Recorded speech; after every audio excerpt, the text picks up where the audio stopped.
You're a good man for your patience, for staying with it, and for not abandoning people. You know, all that stuff. And a partial change of subject, but still. Yeah, by all means, we can change it. It's still involving my. We do have a tournament that starts at 11. It is 11.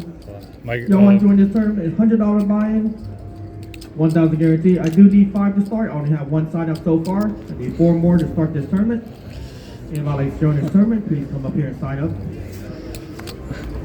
And I can't remember if I asked you this question, but my girlfriend's very insecure to the point where it's hard to go to the poker room without her thinking that like I'm cheating on her. So if she flat out like accuses me and says, "I think you got a room," and it sounds like my brother and his wife, literally. Would you? So if she just says like, "I think you like got a room and like slept with someone in your room," do you think that's like a form of verbal abuse if you didn't actually do that, but she's accusing you of that? My brain is immediately thinking about like what she did and if she's projecting that onto you, but I shouldn't even get into it. It's 15 call. 99% of people tell me the same thing. I've even had 4 therapists tell me the same thing. That's what I mean. That's where the intelligence, that's where the study, that's where the literature, the education, that's where it all goes. But that would be for you to look inside yourself and look at her and kind of figure. But it is a psychological game. It is abuse. It is warfare. It is wrong. That's just what my ethics tell me. But my opinion means nothing. So, I think it means a lot because you told me everything that you studied.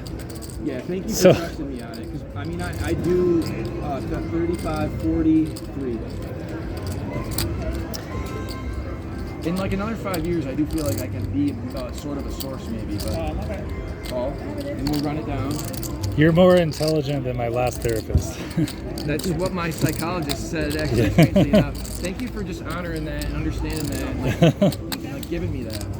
Sorry. It's thank you. It's one thing if I'm starting a conversation, but if they're asking me questions, I can't ignore them. Gonzalo. No limit. Gonzalo. I'll try and wait until there's a break in the hand. Yeah. Boom, ace queen good. Pot's coming. Let's rake this one here.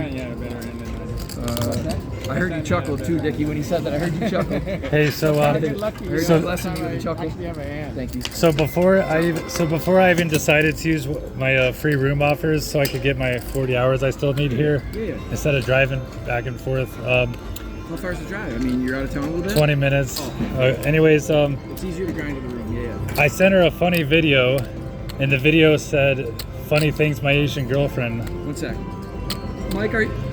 Mike, seat open? Okay, I wasn't sure. I didn't want to open it unless I could. Where'd I stop? Yeah, no problem. I got one. Thank you. It's Ricardo. Thank you. This video was funny things my Asian girlfriend does, and she took it literally. She's not Asian, she's Latina. Spicy. And she would not let it die, and she's like, "I think you accidentally sent this to me and meant to send this to an Asian girl." Man. And I'm like, my old guy friend from Ohio sent this to me, and I even sent her a screenshot that he did, and I'm like, it was so funny. My first instinct was to send it to my other half, you. Insecurity's tough because it's like a problem inside, not a problem, but it's like a thing that the person, like you can't talk them through it. Like you have to demonstrate and show it's so hard. I see. And when I try and use that word insecure, she'll be like, "You're just trying to weaponize my words against me." It's a hot word. It's kind of a hot word. It's a touchy word. It's a pointy word. It points. You know, it stands up on a soapbox and points down at people. It's a touchy word. But if it's like an honest conversation amongst like a husband and wife or a couple, you should be able to have that. Maybe, I don't know. And she follows these Instagram where it basically validates, supports her craziness. supports her behavior. Yeah.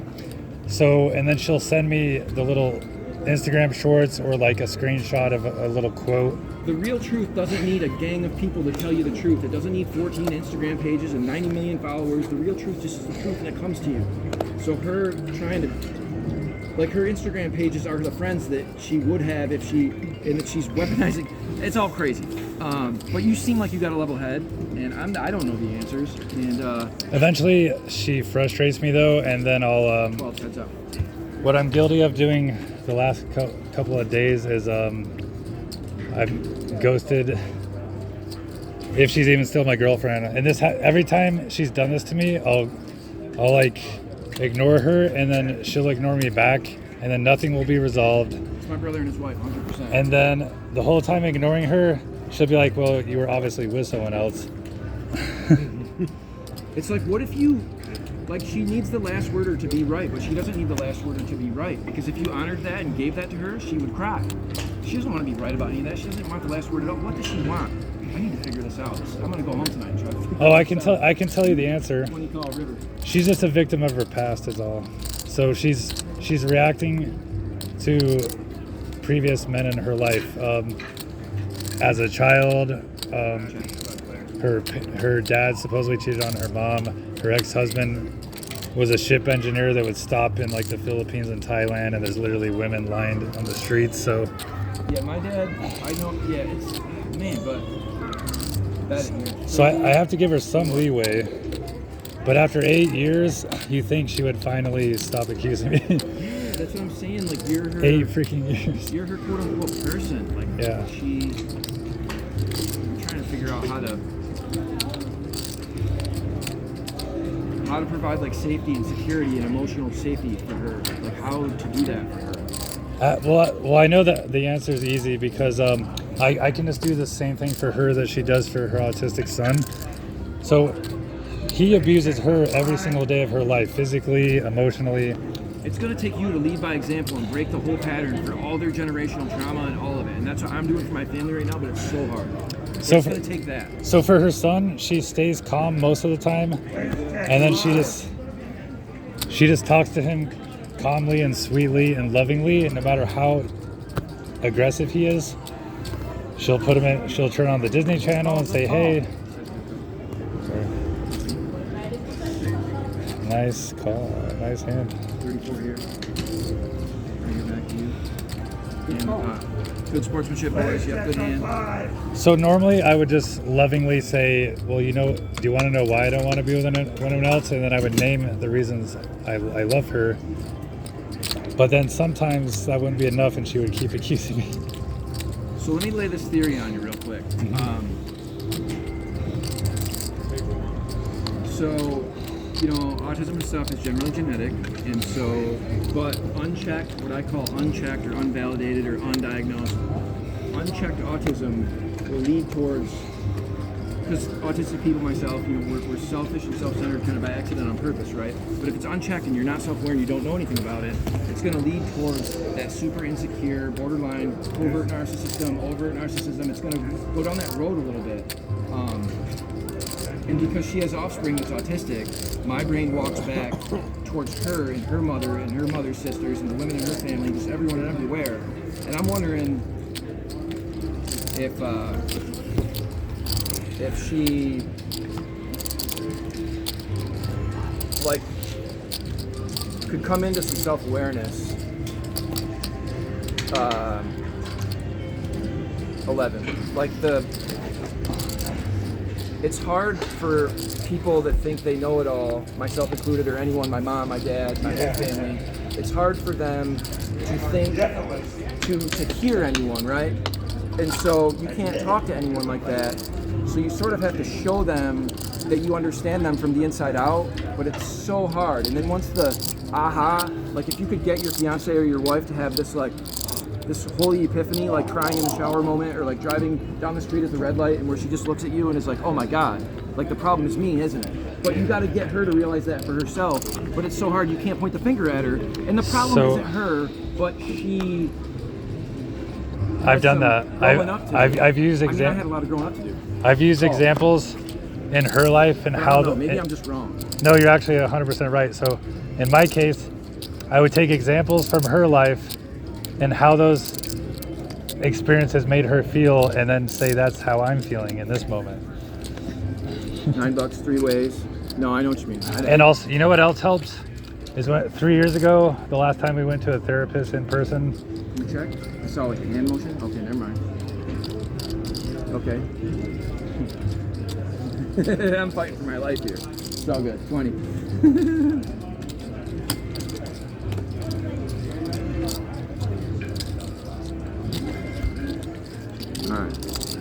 20 call.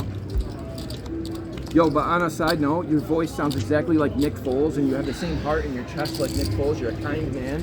And I don't know, but there's parallels to that stuff. I gotta look that up. Nick Foles, the quarterback. I was gonna say that sounds like a quarterback. Eagles winning Super Bowl quarterback over Tom Brady when the first one they won. When he like came in and finished the season with Carson Wentz or whatever, 20.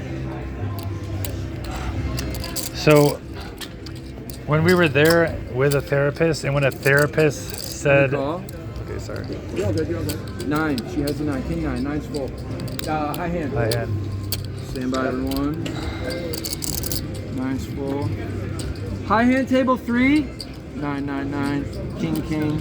8, 7, 6. As smart as I am, I still have to count the chairs like that. Isn't that funny? Jimi Hendrix counts the frets like that too before he starts to play. He has to like physically count them. It's so weird.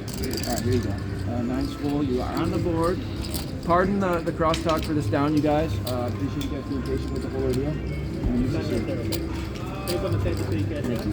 I'm used to the players cross-talking. It's all good. It's all good. So, Oh, listen, pause. Do you have a Caesars card you want me to swipe? You have a player card? You're all good. You're all good. Okay. Richard's walking. so our last therapist basically said, I'm gonna put my whole career on the line here and say, in my opinion, after multiple sessions with Brock, I don't think that he's cheating on you.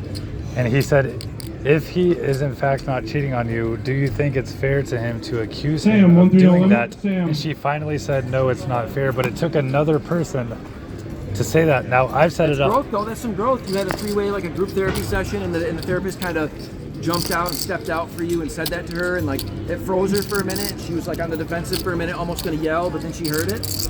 But she knew she couldn't like sound dumb and say no. Or like play a victim and squiggle out of it. So she just took it. That's growth, though. But when I, her boyfriend, communicate that to her, she's like, "Oh, you're just trying to cover up what you're doing." And yeah, well, because that's deflecting. People don't like to face reality sometimes, and especially if they don't feel like they have a, you know, you got to be her knight in shining armor to face reality with her too, which is a whole ordeal. But check. But it's from childhood. We never felt safe when we were kids, and it's hard. I know that one of the answers is to kind of like be like Jesus and love her no matter how bad she treats you. But radical compassion, I 100%. But I lose my patience every now and then. I know. You're only human. 12. Shoot, even Jesus lost his patience with people sometimes, and probably, you know, it was just a raving Steve Jobs, you know. But call. 12 and call. You're all good. You guys are patient with me. I had no problem slowing down, summarizing, whatever we need to do. 3 coming back. It is pretty wild to deal a mistake-free poker game and like have it almost. Tom, 1 3 don't live in Tom. You do anything else lately besides deal? Ma. No.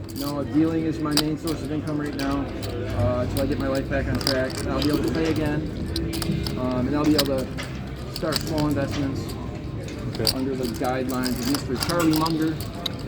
It's too bad in Nevada we can't really use the new prediction markets. 670, 70. You ever looked into the prediction markets? I would have to do too much research to even get into any sort of trading. Or Dude, you can literally use a bot to bet on what the weather is going to be and have like a 90% success rate, but people in Nevada can't do it. It's so retarded. Oh, because in casinos, they don't want us into that market. That Exactly, yeah. It's like literally free money betting the weather. All 70, river coming. We'll get the, I'm going to check the 70 here. I see 16 and 70, and I see 70 here. Take your time here.